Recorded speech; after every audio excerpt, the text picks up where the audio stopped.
class, so today we're going to talk about actions of the elbow. Can anyone tell me what muscles flex the elbow? What's wrong? Are you okay? I'm fine. Ouch. Ugh. Are you sure you're okay? I really don't know. I've been having like this serious pain and burning in my elbow.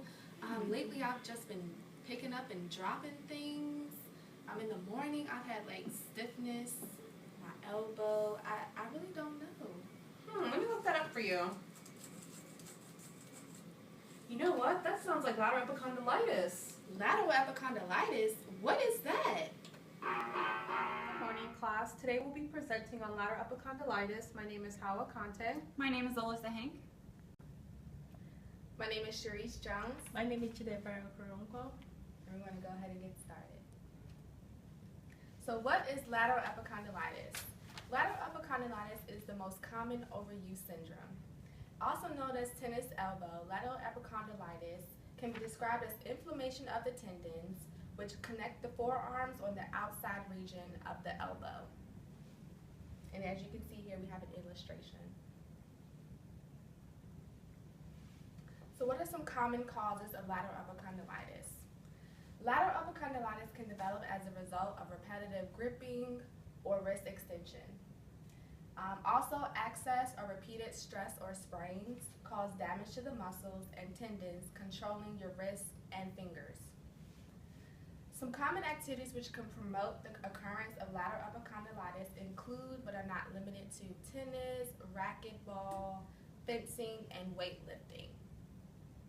Individuals who participate in jobs or hobbies which require repetitive arm movements or extensions are also prone to lateral epicondylitis, and this can include typing, carpentry, and raking, knitting, and painting as well. These people are also at higher risk of being diagnosed with lateral epicondylitis.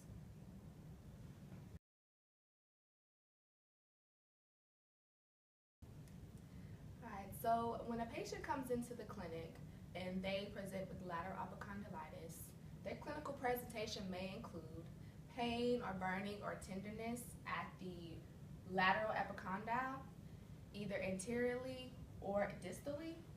They may also complain of nighttime aching as well as morning stiffness near the elbow.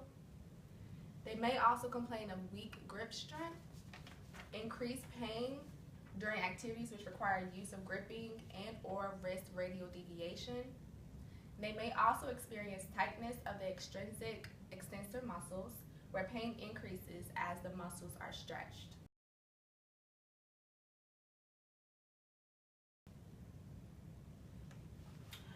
There are numerous treatment options for lateral epicondylitis, but not one single treatment is completely effective. Non-surgical treatment is the most common treatment for lateral epicondylitis. The goal of treatment is to stop the offending activity and also reduce pain. Some of the medical management for lateral epicondylitis include topical NSAIDs, and the most common one that is popularly used is diclofenac, and it offers some short-term relief. There was a study that was done in 2013 about these NSAIDs, and it found out that it can offer short-term relief for up to 4 weeks. You also have corticosteroid injection is effective in reducing pain on the short term, but it's not as effective in the long term. There was also a study done on this, and it revealed that it decreased pain at 6 weeks, but not beyond that period. And then you also have the extracorporeal shockwave therapy, and you also have low-level laser therapy. It has been used, but there is no significant benefits that were demonstrated in the patients that were studied with lateral epicondylitis. So acupuncture is another treatment option for lateral epicondylitis, and there was a study that was done, and it revealed that it can reduce pain for up to 2 to 8 weeks in patients that may have the lateral epicondylar pain. You also have the blood injections, and this is really becoming popular because it initiates the inflammatory process, and it helps to inhale the degenerative tissue and provide like a healing cascade. So it's a new treatment option that is currently being studied. Then you also have the Botox. It has also been found to be very effective for lateral epicondylitis. And also we have surgery. But usually surgery is the last option when symptoms persist after some of these treatments have been used and it still persists, then surgery is usually used as the last option.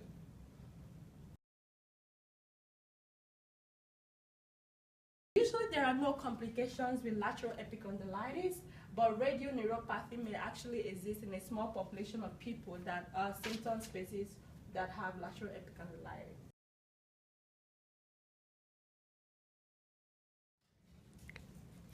OT assessments for lateral epicondylitis include the Cosines test, Mills tennis elbow test, the patient-rated tennis elbow evaluation questionnaire, and this test is normally used by clinicians to detect whether an individual has lateral epicondylitis. What the clinician would normally do is they stabilize the client's lateral epicondyle with the forearm in pronation. Next, the client is instructed to make a fist with the hand and radially deviate the wrist while the clinician applies resistance. While doing this, if the client experiences pain, that's a positive indicator of lateral epicondylitis. The next test is the Mills tennis elbow test, and this is performed by the clinician palpating over the lateral epicondyle. Next, the clinician flexes the wrist while the elbow is moved from flexion into extension. While performing that motion, if the client experiences pain, that's also another positive indicator of lateral epicondylitis. The next test is the patient-rated tennis elbow evaluation questionnaire. This is an assessment tool that consists of 15 questions related to pain while engaging in your daily activities. Pain is normally experienced around the lateral epicondylitis. If the client experiences higher scores, that indicates that the client might have lateral epicondylitis. And the last assessment tool is the disability of the arm, shoulder, and hand, also known as the DASH, where the client is asked questions about like pain while engaging in their daily activities, and this can also be another positive indicator that the client may have lateral epicondylitis.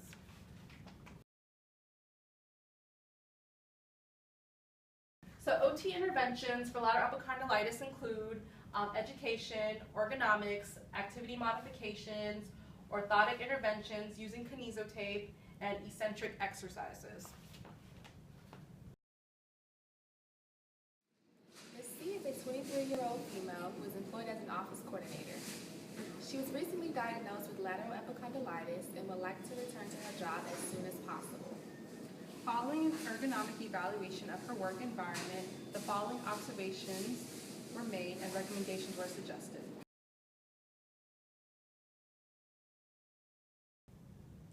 For our site visit, we went to the Association of Corporate Counsel. Upon evaluation of the office, we determined that there was appropriate lighting throughout the entire office. We noticed that she had an adjustable chair to make sure she had an appropriate seat height. However, the elbow rests were not adjustable. Their desk and seat were at an appropriate level for her height, and she had enough leg room. The equipment and tools that we noticed were computer screens and keyboards. However, the keyboards were at a distance where extension of the elbows and flexion of the shoulders was required. The computer screens were at an appropriate height and distance. There was also no lumbar support on the chair, and her forearms were resting on the sharp edge of a desk, causing contact pressure. We evaluated Ms. C's biomechanics and posture. We noticed that her shoulders were abducted and flexed. Her elbows were extended with her forearms resting on the edge of the desk. Her feet were flat on the ground, but her back was slightly kyphotic. As you can see, this is the posture I described, where her shoulders are abducted, her elbows are flexed, and she's sitting in an uncomfortable position in her desk. This is her reaching for objects on a desk, on a shelf, and without a step stool. So a little bit more information about Ms. C. Her presenting complaint is lateral epicondylitis. Her symptoms include pain and burning at the elbow, and she also had increased pain with typing at work and noticed that she had been dropping items. She is an office coordinator and has held this position for 3 months. Her job requires her to assist coworkers with office work, deposit checks and other supplies, and order supplies, and help with office projects and administrative duties. Her tools include a keyboard, mouse, and the phone. Her equipment includes a desk, chair, and filing cabinet. She also uses pens, papers, staplers, folders, and other common office items. She reports getting up from her desk about every 45 minutes for about 3 to 10 minutes at a time, so she doesn't cause undue stress. For her equipment and tools, we suggest getting padding for the mouse to support her wrists to avoid that contact pressure. We also suggest that she purchase a chair with movable armrests so her elbows can be closer to her, and a step stool for putting away boxes and retrieving things from high shelves. For her biomechanics and posture, we would like her to move her keyboard closer to her so her elbows can be rested comfortably and adducted. As you can see in this picture, her elbows are closer to her with the padding on the edge of the desk. It would avoid that contact pressure on her wrists, and everything is closer to her so she can avoid reaching. This is an overall shot of her desk after our recommendations were made.